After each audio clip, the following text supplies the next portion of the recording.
युसल्लूना Alan नबी या अय्युहल्लज़ीना आमनू सल्लु अलैहि व सल्लिमू तस्लीमा। अल्लाहुम्मा सल्लि अला मुहम्मद व अला आलि मुहम्मद कमा सल्लैता अला इब्राहीम व अला आलि इब्राहीम इन्नका हमीदुम मजीद। अल्लाहुम्मा बारिक अला मुहम्मद व अला आलि मुहम्मद कमा बारकता अला इब्राहीम व अला आलि इब्राहीम इन्नका हमीदुम मजीद।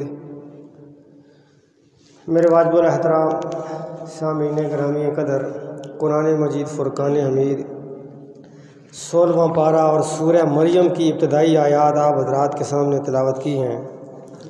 रब्बुल आलमीन की बारगाह में दुआ है कि कुरान व हदीस की रोशनी में गुफ्तगू करने की तौफ़ीक नसीब फरमाएँ और हम सब को इस पर अमल करने की तौफ़ीक नसीब फरमाएँ। अज़ीज़ दोस्तों और बुज़ुर्गों, इस दुनिया में रब्बुल आलमीन ने इंसान को जितनी भी नेमतें अता फरमाई हैं वो इंसान की दुनियावी ज़िंदगी के लिए अल्लाह रब्बुल इज़्ज़त की तरफ से एक बहुत बड़ा इनाम है। लेकिन इन तमाम इनामात में से एक नेमत ऐसी है कि जिस नेमत के लिए रब्बुल आलमीन से अंबिया अलैहिमुस्सलातु वस्सलाम ने भी बड़ी लंबी लंबी दुआएं की हैं, लेकिन बावजूद दुआओं के अल्लाह ने जिस नबी को चाहा वो नेमत अता की, और जिस नबी को चाहा नबी थे दुआ कर रहे थे लेकिन अल्लाह ने वो नेमत अता नहीं फरमाई।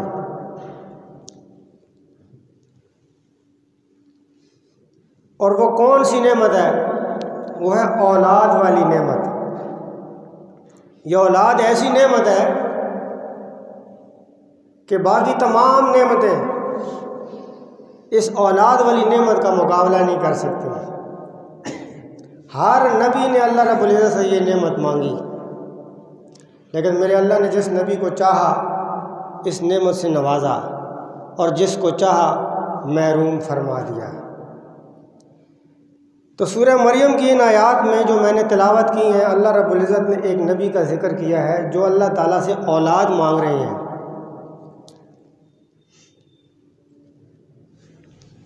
अल्लाह के नबी हज़रत ज़करिया अलैहिस्सलातु वस्सलाम सारी ज़िंदगी अल्लाह से दुआ करते रहे, मौला औलाद नसीब फरमा।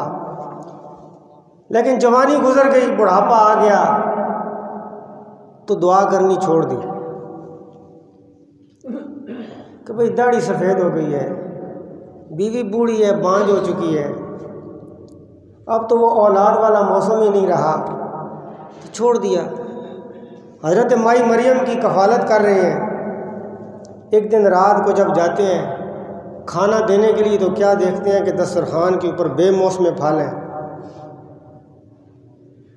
तो पूछा, या मरियम अन्ना लके हाजा, ए मरियम ये बेमौसम फल कहाँ से आए? तो हज़रत मरियम ने जवाब दिया, मिन इंदिल्लाह, अल्लाह की तरफ से आए, देने वाले ने दे दिए, जो मौसम का मोहताज नहीं। अब हज़रत ज़करिया अलैहिस्सलाम के ज़हन में फिर वो बात आई, मेरा अल्लाह अगर बग़ैर मौसम के बेमौसम फल मरियम को खिला सकता है तो मौसम तो मेरा भी नहीं, दाढ़ी सफ़ेद है, बीवी बांझ है, लेकिन मेरे अल्लाह के यहाँ तो कोई मुश्किल नहीं। तो वहाँ कुरान कहता है हज़रत ज़करिया ने दुआ की, इज़ नादा रब्बहू निदाअन खफ़िया, आहिस्ता आवाज़ से हज़रत ज़करिया ने अपने रब को पुकारा और अपने रब से कहा, रब्बि इन्नी वहनल अज़्मु मिन्नी वश्तालर रअसु शैबा, ऐ अल्लाह मेरी हड्डियाँ कमज़ोर हो गईं, मेरे सर के बाल सफ़ेद हो चुके हैं, वलम अकुम बिदुआइका दुआइक रब्बि शकिया, ऐ मेरे अल्लाह मैंने सारी ज़िंदगी तुझसे दुआएं मांगी हैं, कभी भी मैंने शिकायत नहीं की, अब भी तुझसे शिकायत नहीं कर रहा, तुझसे औलाद का सवाल है। व इन्नी खिफ्तुल मवालिया मिन वराई व कानत इमराती आखिर, ऐ मेरे अल्लाह मैं अपने पीछे अपने वारसों में डरता हूँ, क्योंकि मेरी बीवी बांझ है। फ़हबली मिन लदुनका वलिया, अपनी तरफ से मुझे एक मेरा वारिस अता फरमा। मौसम तो नहीं, दाढ़ी सफ़ेद है, बीवी बांझ है, लेकिन अल्लाह तू तो मौसमों का मोहताज नहीं है। बग़ैर माँ बाप के आपने हज़रत आदम को तो पैदा किया था, हज़रत हव्वा को बग़ैर माँ के पैदा किया था, और हज़रत ईसा अलैहिस्सलाम को बग़ैर बाप के आपने पैदा किया, तो मुझे भी बेमौसमा बग़ैर किसी सबब के आप अगर बेटा देना चाहें तो दे सकते हैं। कुरान कहता है, फिर अल्लाह ने आवाज़ दी, या ज़करिया इन्ना नुबश्शिरुका बिग़ुलाम, ऐ मेरे नबी ज़करिया हम तुझे खुशखबरी देते हैं बेटे की। बेटा मांगा ना, उम्मीद नहीं हुए तो हमने दे दिया। ऐ ज़करिया, लोगों के घरों में बच्चे पैदा होते हैं, फिक्र लग जाती है कौन सा नाम रखेंगे, किसके नाम पे रखेंगे, कैसा नाम होना चाहिए। पहले किसी ने वो नाम ना रखा हो, बाद में कोई उस नाम को ना रखे। ऐ ज़करिया मैं रब बेटा भी दूंगा, रखने के लिए नाम भी बताऊंगा। ऐ अल्लाह वो कौन सा नाम है? फरमाया इस्मुहु यहया, बेटा तेरा होगा, नाम मेरा होगा और उसका नाम यहया होगा। तो रब्बुल आलमीन ने हज़रत ज़करिया को औलाद वाली नेमत अता फरमाई। अज़ीज़ दोस्तों, जब औलाद अल्लाह ने दी है, अब इस औलाद की परवरिश कैसे करनी है, तरबियत कैसे करनी है, इसका तरीका भी मेरे अल्लाह ने सिखाया। आज औलाद हर बंदा मांगता है, लेकिन ये नहीं मांगता कि अल्लाह उस औलाद की तरबियत करने का तरीका भी मुझे सिखा। और जब बंदा मांगता है, कई लोग हमारे पास आते हैं जी दुआ करो अल्लाह पाक औलाद देवे, फिर औलाद नरीना देवे, लेकिन ये नहीं है दुआ करो अल्लाह पाक नेक औलाद देवे। लेकिन अल्लाह के नबी क्या कहते हैं, रब्बि हबली मिनस सालिहीन, अल्लाह नेक औलाद अता फरमा। तो नेक औलाद की दुआ करनी चाहिए। अल्लाह ने औलाद दे दी, अब उसकी तरबियत की फ़िक्र सबसे पहले करनी चाहिए, जिसकी तरफ कुरान मजीद में बहुत सारी बेशुमार आयात मौजूद हैं जहाँ अल्लाह ताला तरगीब देते हैं, वामुर आलका बिस्सलाते वस्तबिर अलैया कू अनफुसकुम व अहलीकुम नारा। तो ये तरगीब है, तरबियत करनी है अपनी औलाद की, जिसकी तरफ आज बहुत ज़्यादा कमी और कोताही का ये उम्मत शिकार है। हज़रत उमर फ़ारूक रज़ी अल्लाह तआला अन्हु का ज़माना है, एक बंदा आया और शिकायत की, ए अमीरुल मोमिनीन मेरा बेटा नाफरमान है, मुझे मारता है, मेरी कोई बात सुनता नहीं है। फरमाया बेटे को बुलाओ। जब वो बेटा आया, हज़रत उमर फ़ारूक ने कहा, हाँ भाई तेरा वालिद तेरी शिकायत कर रहा है, तू अपने बाप की नाफरमानी करता है, तुझे पता नहीं इसने तुझे पाला पोसा और यहाँ तक पहुँचाया, इस तेरे बाप का तेरे ऊपर हक है, तू इसकी हर बात को मानेगा, इसकी फर्माबरदारी करेगा, तेरे ऊपर लाजिम है, तेरे बाप का हक है। तो आगे से उस नौजवान ने तवज्जो से सारी बात सुनी, फिर कहा, ए अमीरुल मोमिनीन क्या औलाद के भी वालिदैन के ऊपर कोई हुकूक हैं? तो हज़रत उमर फ़ारूक रज़ी अल्लाह ने फरमाया, हाँ है। ए अमीरुल मोमिनीन फिर वो कौन से हुकूक हैं? तो हज़रत उमर ने 3 बातें की। फरमाया, अय्यत्तकिया उम्महू, पहला हक औलाद का वालिदैन के ऊपर ये है कि ये वालिद जब इसकी शादी हो रही है, रिश्ता तलाश किया जा रहा है, तो नेक समझदार दीनदार माँ का रिश्ता तलब करे। पहले तो माँ नेक होवे ना। बाप तो सारा दिन काम करता है, मजदूरी करता है, परदेश में जाता है, रिज़्क़ की तलाश में निकलता है, तो माँ दीनदार होगी तो बच्चे को दीनदार बनाएगी। माँ को सुन्नत रसूल आती होगी तो बच्चे को सुन्नत सिखाएगी। इसलिए पहला हक हज़रत उमर ने ये बताया, अन यत्तकिया उम्महू, नेक माँ तलाश कर, अपनी औलाद के लिए नेक माँ तलाश कर। अगर माँ डेग लगा के नाच और गाने करने वाली हो, बड़े बड़े ईसाइयों की तरह नाखन रखने वाली हो, बेहया हो, बेपर्दा हो, तो फिर उसकी गोद में आने वाली औलाद भी बेहया होगी, नेक और दीनदार नहीं हो सकती। तो पहला हक ये कहा कि माँ नेक हो। जब माँ नेक होगी तो औलाद खुद ब खुद नेक होगी। ये पहला हक बताया। ये हमारे यहाँ पंजाब में कसूर एक इलाका है, वहाँ एक बहुत बड़ी हस्ती का मज़ार है जिसको आप लोग बाबा बुल्ले शाह रहमतुल्लाह अलैह के नाम से जानते हैं। अल्लाह रब्बुल इज़्ज़त ने इनसे दीन का बहुत बड़ा काम लिया है। यही वजह है कि आज मैं और आप इनका नाम लेते हैं और जानते पहचानते हैं। पंजाबी के शायर थे और इनके वालिद गिरामी एक मस्जिद के इमाम थे।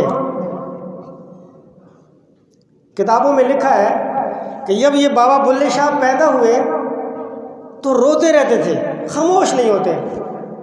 वालिद अपनी जगह परेशान, माँ अपनी जगह परेशान कि बच्चा अल्लाह ने दिया लेकिन ये चुप नहीं कर रहा, पता नहीं क्या तकलीफ़ है।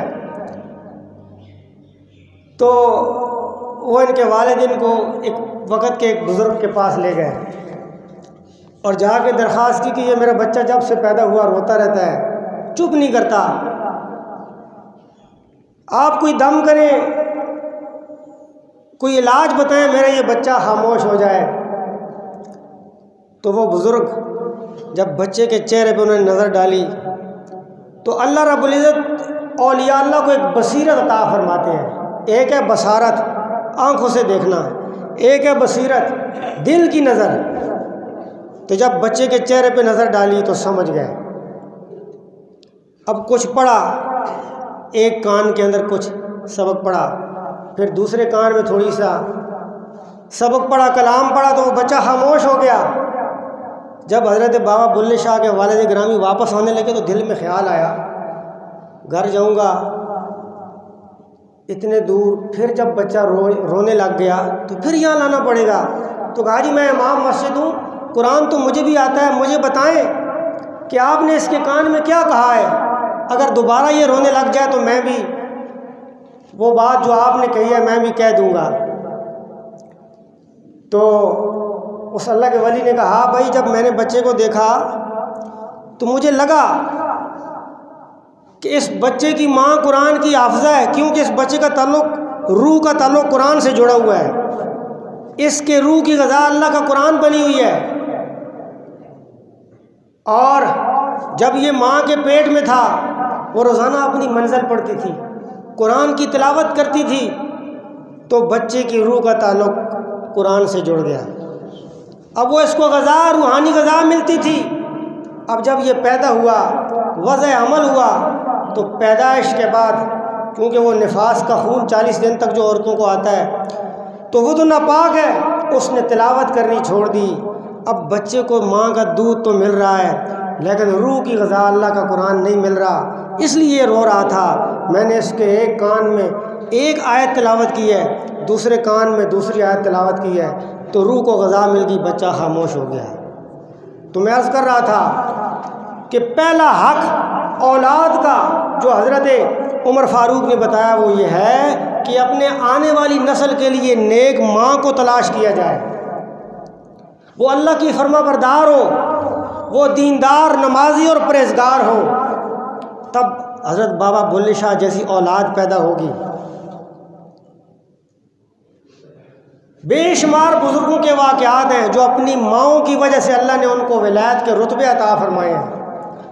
हज़रत ख्वाजा गरीब नवाज़ आपने नाम सुना होगा, एक मरतबा लाखों लोगों को कलमा पढ़ा के घर आए तो चेहरे पे हशाशत और बशाशत थी, खुशी थी। माँ ने कहा बेटा आज बड़ा खुश लग रहा है।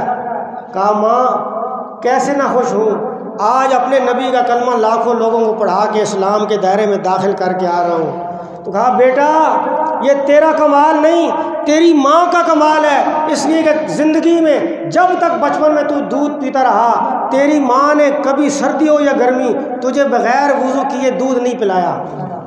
ये उसका नतीजा है कि अल्लाह ने तुझे ये मकाम अता फरमाया।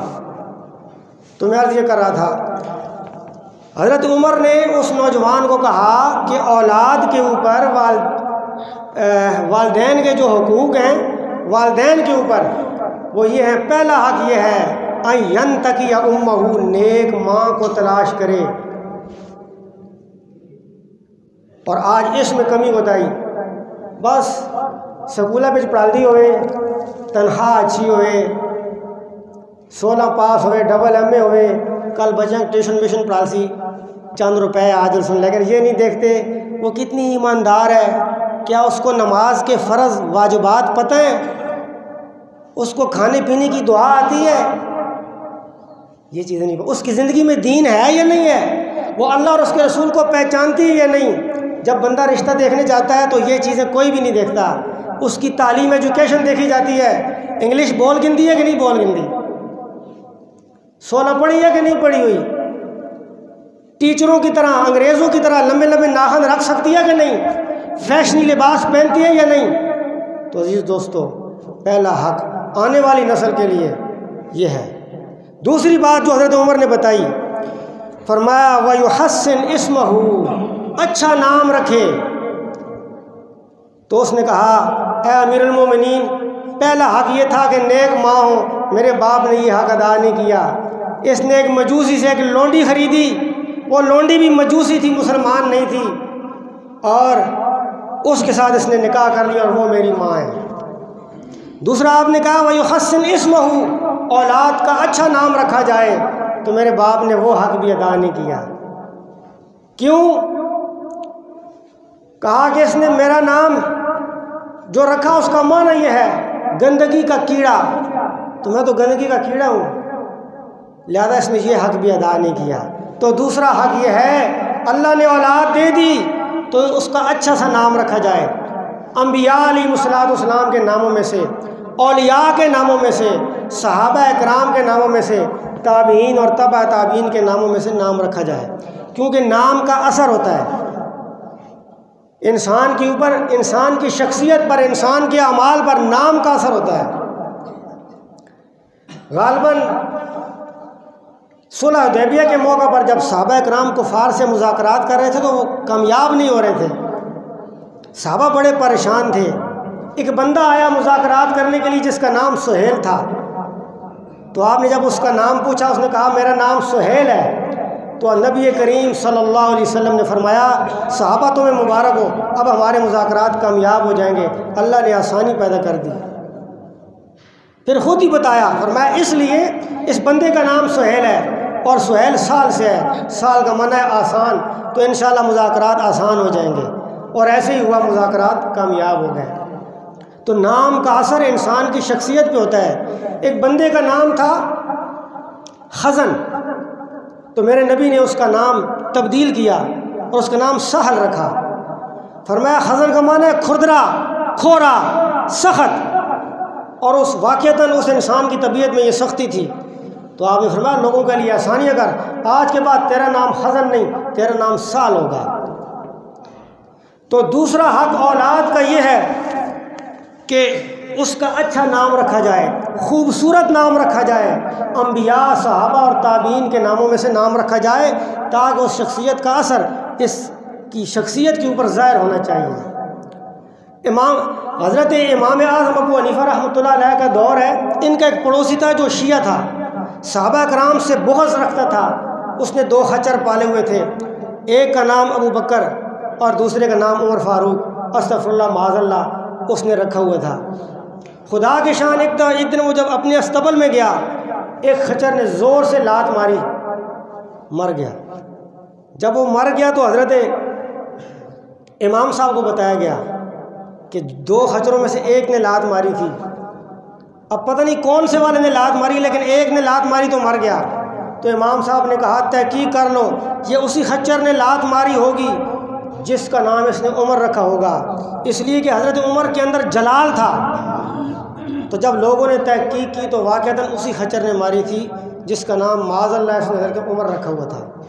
तो नाम का शख्सियत के ऊपर असर होता है। जब सहाबी के नाम पे नाम रखेंगे औलाद का, नबी के नाम पे औलाद का नाम रखेंगे, तो वो असरात इसके अमाल में, इसकी शख्सियत के अंदर आएंगे और कल आगे जाके अपने वालिदैन के लिए फर्माबरदार और नेक साबित होगा। तीसरी चीज़ फरमाया वयुअल्लिमुहुल किताब, तीसरा हक़ यह है कि इनको अल्लाह की किताब का इल्म सिखाया जाए, दीन का इल्म सिखाया जाए, अल्लाह रब्बुल इज़्ज़त की ज़ात, अल्लाह का नाम सिखाया जाए। तो उसने कहा है अमीरुल मोमिनीन, इसने अल्लाह की किताब का एक लफ्ज़ तक मुझे नहीं सिखाया, फिर इसने तो कोई हक़ अदा किया नहीं, तो मैं कैसे इसके हुकूक अदा करूं। तो तीसरा हक़ जो हज़रत उमर ने बताया वो ये है, अपनी औलाद को अल्लाह का दीन सिखाया जाए। आज अल्लाह ने औलाद दे दी, वो बच्चा ऐसे आहिस्ता आहिस्ता उसकी परवरिश हो रही है, वो बड़ा हो रहा है। पहले वो ठीक तरीके से बोल नहीं सकता, सिर्फ रोता है, फिर वो थोड़ा थोड़ा कोई ना कोई जुमला उसकी ज़बान से जो समझ में नहीं आ रहा होता लेकिन वो बोल रहा होता है। तो मेरे नबी इमामुल अंबिया हज़रत मोहम्मद मुस्तफ़ा सल्लल्लाहु अलैहि वसल्लम का इरशाद है, जिस इंसान का वो छोटा सा मासूम बच्चा या बच्ची बोलना शुरू करे तो उसको वो अल्लाह का नाम सिखाए।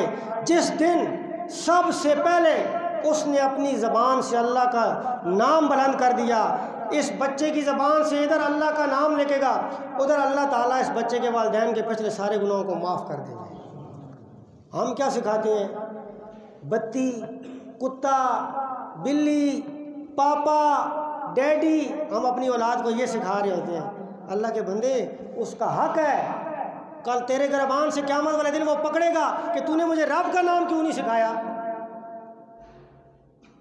तो ये हक़ है, औलाद को अल्लाह का नाम सिखाना चाहिए। ख़ुद नबी करीम सल्लल्लाहु अलैहि वसल्लम की परवरिश किसने की? हज़रत दाई हलीमा ने। उधर परवरिश हो रही है, हज़रत अम्मा हलीमा फरमाती हैं, मैं अपने लाडले नन्हे मोहम्मद की परवरिश कर रही हूँ, तो मेरे जहन में ख्याल आता था कि जब ये बच्चा बोलेगा तो सबसे पहले किसका नाम लेगा? अपने वालिद अब्दुल्ला का नाम लेगा, अपनी माँ आमना का नाम लेगा, या मैं दाई हलीमा का नाम लेगा? फरमाती हैं, एक दिन मेरी आंखों ने देखा कि ये नन्हा मोहम्मद चारपाई पे लेटा है और होंठ मुबारक हरकत कर रहे हैं। तो मैं करीब आई, मैंने अपना कान जब आपके चेहरे के करीब किया तो मुझे आवाज़ आ रही, आप पढ़ रहे थे अल्लाहु अकबर कबीर।